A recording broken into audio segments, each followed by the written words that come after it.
So yes, this year, the theme for the Creativity and Culture Conference is Presence, Emergence and Impact.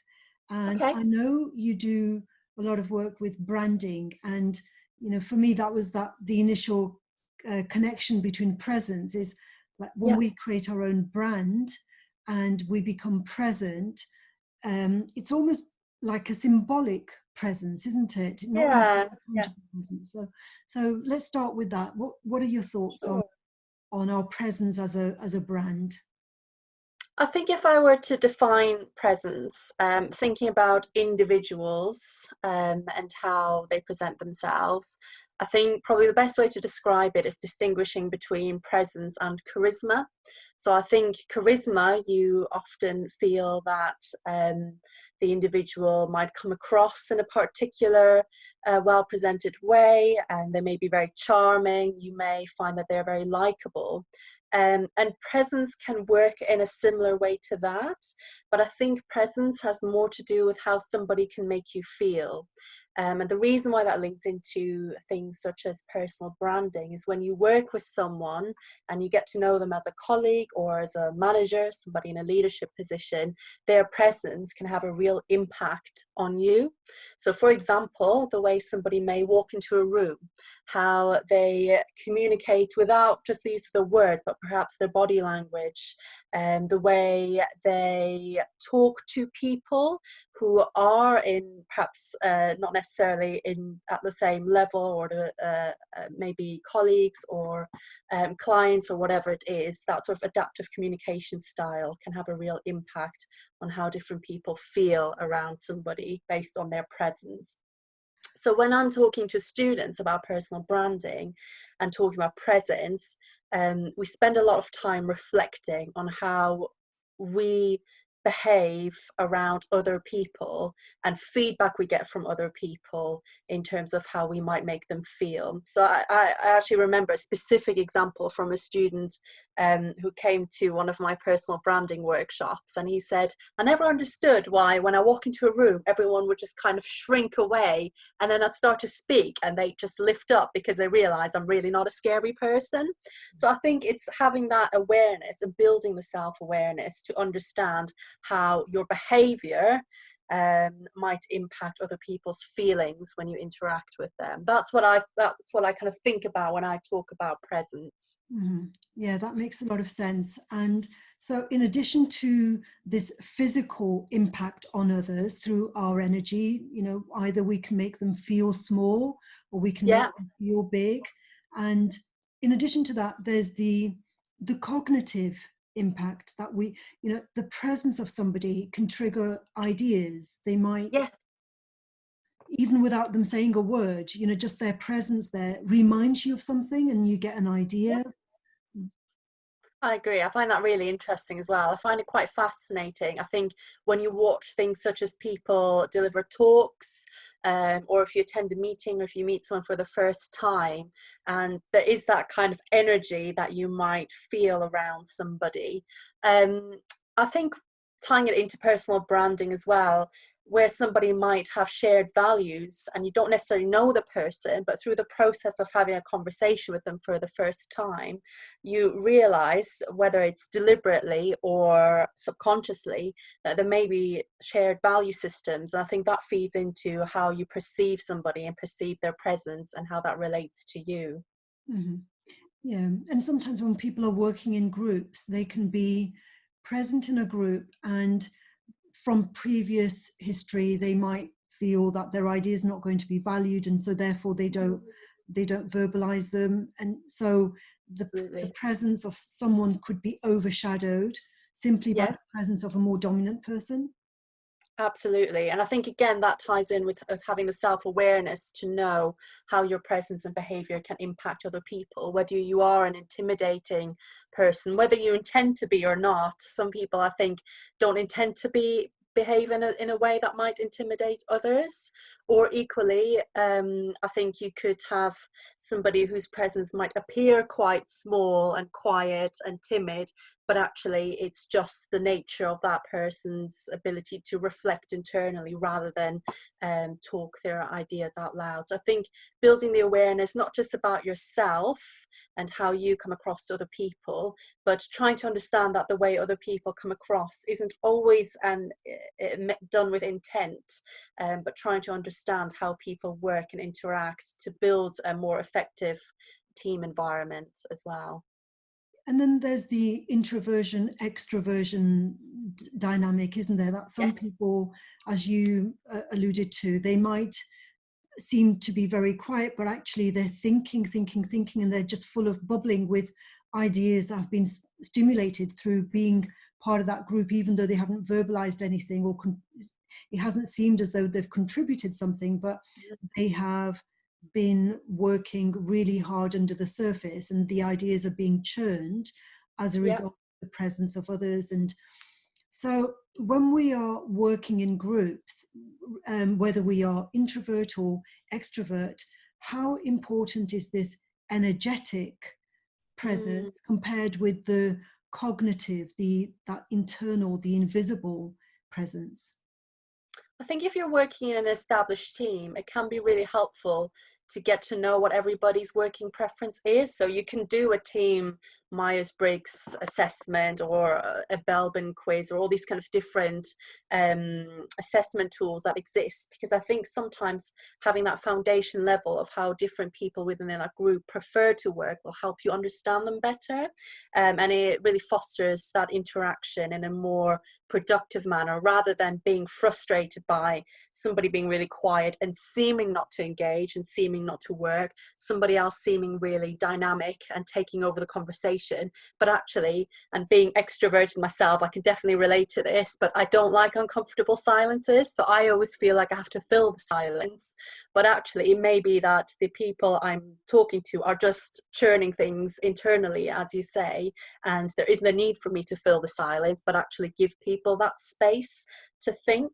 So I think in order for it to work well, understanding other people's preferences as well as your own, and both the sort of physicality of presence as well as the internal element of it, will really help that team work better together. Yeah, very often people think about ideas being the first stage of creativity, Mm, whereas, you know, before those ideas emerge, there has to be a kind of presence. You know, somebody needs to yes. be aware and be responsive to what is required for that, to know whether that idea is appropriate, whether it's relevant, whether it's Mm. valuable. Don't you think that sometimes it can be quite challenging for people to feel like whether their ideas are valid and how they might voice their ideas, if they're afraid that it might not be considered valued by others, and then that can have an impact on then voicing new ideas? Yeah, it's a feedback loop. So Yeah, it's, you know, so this is why, like, presence, emergence, and impact, in a way they are integral to each other, because the impact of those ideas, if based on previous experience they feel, well, nobody's going to take any notice of these ideas even though I've been yeah, working months, then they might not verbalize them, so that will lead to, you know, maybe lower self-esteem, so it's like lower confidence, and so it's always this feedback loop. So when we talk about our presence and what emerges from our presence, whether it's the greater energy of being with other people in the group, or the greater ideas, we have to manage the impact of that as well, don't we? yeah, absolutely. And I think that's probably coming back to that feedback loop as well, is perhaps sometimes our behaviors start like a domino effect, and cause something else to happen or somebody else to feel a particular way, and eventually it comes back round to us, but we never had that awareness in the first place that that particular behavior, or presence that we hadn't really addressed or become aware of, actually has an impact on other people. I think probably another good example, and thinking more about leadership and people in management positions, I think when you have people working for you, and people look to you for inspiration, look to you for motivation, if you let certain things such as your, for example, your personal life creep into that environment and it affects your demeanor, that can come across to other people. So say, for example, you're having the worst day ever, it's absolutely terrible. I don't know, you got rained on, you missed your train, you had an argument with your partner, everything's gone wrong. And if you go into work carrying that whole burden on your shoulders, it will come across in your presence and your demeanor, and it will affect other people. Other people might feel like, oh, I can't talk to her today, or something's not quite right. And it's okay to, I guess, have some elements of your personal life interject into your work life, because that's just how life is, the lines blur. But things like that can just fester, and ultimately have an impact on the outside. Yeah, and that leads me to this question about our presence, as in our presence in as a professional in the workplace, and our presence in our home spaces. Now, at this point in time, although we're colleagues, we both work together, we're both professionals, and we, although we're friends as well, so we have personal conversations and we have Yeah. professional conversations. But at this point in time, we're both working from our private home spaces. Yep. So there is that personal, as opposed to that persona which we may carry to the workplace. We may dress differently when we're in the Yes. workplace compared with the way we're dressed at home. And so in what way do you think this, being forced to work in a virtual environment, in what way has that changed our presence? I think it's probably changed it quite a lot, if I'm honest. I think my views have changed a lot, with some people that I've worked with, and not in a negative way at all. I think we're quite fortunate that we work in an environment where people interact really well. You rarely face a barrier talking to colleagues or feel like you can't approach or talk to people. But I feel like that even more so now that we are in the virtual space, and I'm seeing people's living rooms, and I'm seeing people wear casual clothes, or be sat on their sofa rather than at their desk. And I think it's broken down some of those walls just generally, across all different kinds of organizations and working cultures, because people are starting to understand each other a little bit better, because they're seeing their environments. There's people have meetings with their kids running through the room, or the cat is on the desk, or whatever. And I think it's enabled people to be a bit kinder, and a little bit more understanding of each other. And I think that's really important, because I think that really feeds into things like presence, and how we behave and treat other people, is remembering that kindness, that you don't really know really what's going on the inside for anybody. We don't know unless we ask. So I think that understanding that sometimes people do have a bad day, sometimes, you know, that professional facade might come down for whatever reason, but rather than judging that person for it and thinking, oh, that wasn't very professional, is understanding and being kind to one another. Yeah, I've noticed the difference between colleagues like yourself, where I can actually see you, I can see the environment that you're in, and it's a personal space, compared with those colleagues of mine who refuse to put on their cameras because they feel, Oh, okay. yeah, I do have colleagues who, I've never seen their home space because they, Do you think they're just afraid to open up? well, they say things like, "Oh, it's too messy." Yes, I think it's fear of being judged. I think ultimately we're all afraid of being judged, and that people will see us differently or treat us differently, if we really let them into our actual space. And I think with things like working from home and seeing people's backgrounds, I don't know about you, but I've read a few different articles about it as well, about the perceptions of people's backgrounds. So what people think about virtual backgrounds, and I think the general consensus is nobody likes virtual backgrounds. People also don't like the blurred out background, because that makes it look like you've got something to hide. People don't like completely blank spaces, because again, it feels like you've got something to hide. So they like just seeing like bits, like bookshelves are great, your living area, your kitchen. So they feel a bit more like, okay, yeah, we're all at home, but there isn't anything kind of shady in the background. That is interesting, yes, because I do have several colleagues who use the blurred backgrounds, and the Yeah, reason they use the blurred backgrounds is because they say, yeah, it's I'm in my bedroom. yeah, yeah. I don't want you to see my bedroom, and And that's okay. That's fair enough. I think somebody saying that as well, I think in itself is quite revealing, and it's nice to be able to feel like you're trusted, to kind of say, I'm sorry, I don't necessarily want you to see where I'm sat because this is where I am. But yeah, I find that quite interesting how that dynamic has changed. yeah, and it does raise the question of like how much we're willing to share of our personal life in Yeah. as a professional. And it's individual as well. I think some people are very comfortable with sharing everything and others are a little bit more private. And I think again it goes back to that understanding and kindness, that we are all different, we all prefer to work differently, and we all prefer to share different amounts about ourselves. There's no right or wrong really, I think, but it's more how you then connect with colleagues, I guess, who may or may not want to share um, their lives in that manner.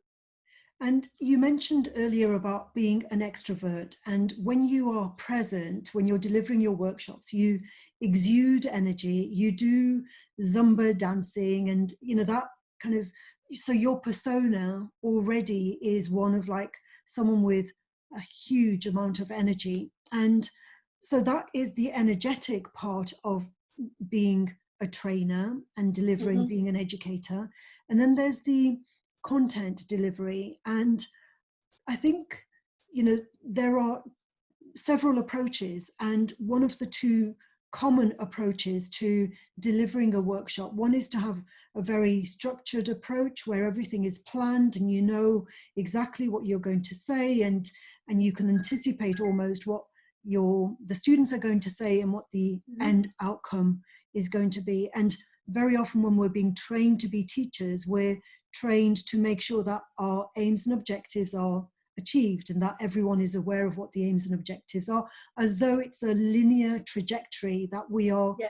um, you know, through that delivery of that workshop, we know what the end goal is and we know exactly what the milestones are going to be to get to Hmm. that point.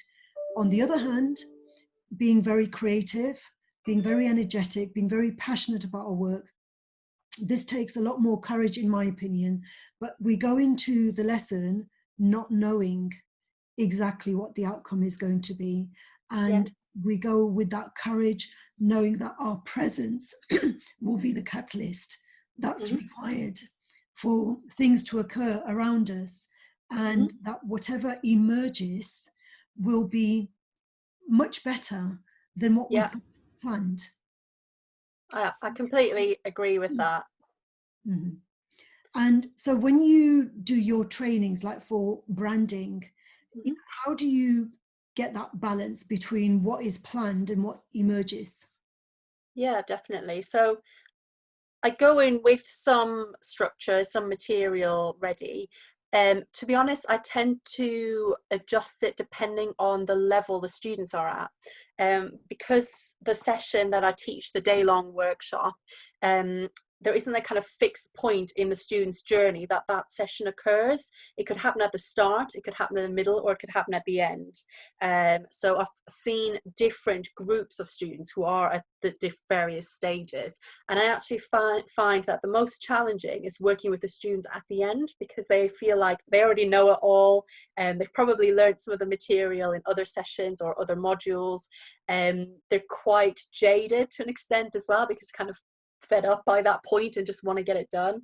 Whereas the ones who are early on are much more enthusiastic, and they throw their all into it. They'll lap up the material. Doesn't matter whether it's a fairly basic in some respects. So I think having a structure is good, and having some overarching aims is good, because it's useful to have something to work towards. But I've never found it particularly helpful for me as a trainer to work to a specific schedule. And I think that's partly because of my personality. I am very much go with the flow. I don't like to have too much structure in my life. I don't like to have things completely pinned down. And I do find that it inhibits my own learning if I'm taking through a very structured route. So that's how I do my own teaching as well, is keep it flexible, but have some goals in mind. And sometimes the goals can be agreed with the students. So rather than saying, today you're going to learn this, is actually find out from them what they want to achieve and what they want to learn, because in a sense that takes the responsibility away from me to say, I'm going to teach you this, but rather, no, you're going to learn what you say you want to learn, and I'm here to facilitate and help you get closer to that learning goal. And that makes it less stressful, I think, as well on me, because I'm not forced to know a number of things or have an encyclopedia in the back of my brain to shoot out learning material at them, but actually guide them through a selection of activities, reflections, individual activities with some reference to learning material, whether that's video or text or whatever it is, to enable them to tap into knowledge bases where they need to. Right. And your other work, in addition to being a trainer, you are a careers advisor. And that's another area where, I think in the past, certainly, there was a linear approach to giving career advice. It's like there was a linear trajectory, and people went into a particular job role with their degrees, and then they worked up the ladder. And Yeah.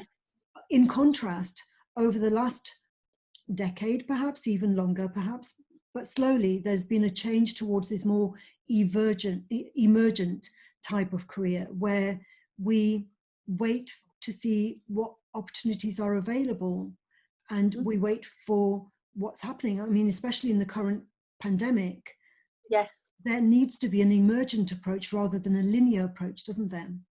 I agree. And what you were referring to, there's actually a career theory called planned happenstance, which is exactly that. It's taking opportunities, but in a planned way. So it's not complete, I'll accidentally fall into this role and then I'll accidentally fall into that role.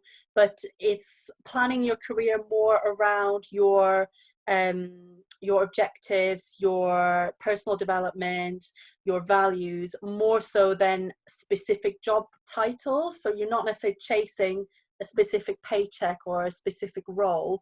It's more about the ongoing development of yourself, that progression, whatever that might look like, because it could be quite blurry. But yes, I completely agree. I think it's not linear now.